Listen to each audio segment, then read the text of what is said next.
Pahade Blogs Part 2. Hi guys, আমি বরুণ আবারও এক নতুন ভিডিও নিয়ে চলে এলাম। এখন দেখবে চারিদিকের পরিবেশ কি মনোরম দৃশ্য। আমার সাথে উপরে উঠে বাকি কথা হবে।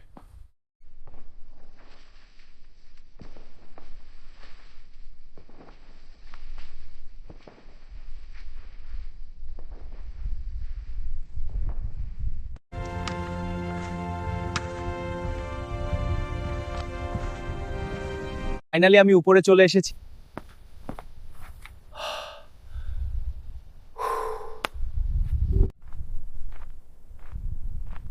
আর এখন তোমাদের চারিদিক দেখাবো। দেখো কি সুন্দর দৃশ্য, নিচে দেখলে ভয় লাগে আর রক্ষিতাতে নামবো। সন্ধে হয়ে গেল, দেখুন শুরুটা কত সুন্দর লাগছে। সত্যি কি শান্তি এখানে। আজকে রাত এখানেই কাটাবো। চলো আমার টেন্টটা রেডি করে নিই। আমার টেন্ট রেডি। দেখুন কি সুন্দর লাগছে, দেখুন চারিদিক কি সুন্দর, আকাশে চাঁদতারা, কত দারুণ একটা শান্ত পরিবেশ। রাতের রান্না করছি, কেউ খেলে চলে এসো। দারুণ, এই পাহাড়ের উপরে রান্না করে খাওয়া একটা আলাদাই আনন্দ। ঠিক আছে বন্ধুগণ, আরো অন্য একটা ভিডিওতে দেখা হবে। এইভাবেই পাশে থেকেও, বেল আইকন সাবস্ক্রাইব করে দিও। বাইট।